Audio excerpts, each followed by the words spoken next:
Direct security দেওয়া। Sheet, এটা আবার আসতেছে। একটু হলে তো লেগে যেত। এবার মনে হচ্ছে নামা যায়। এখানে কতক্ষণ দাঁড়াই থাকি। চলে আসছি।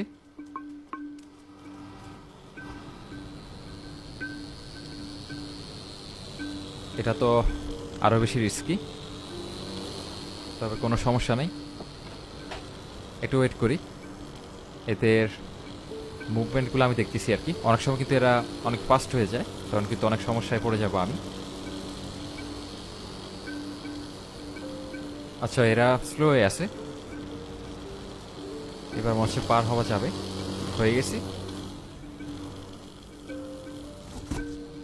লাভ নাই, ওরা আমাকে ধরতে পারবে না, কারণ আমি ভাই খুব সাবধানতা অবলম্বন করতেছি প্রথম থেকেই।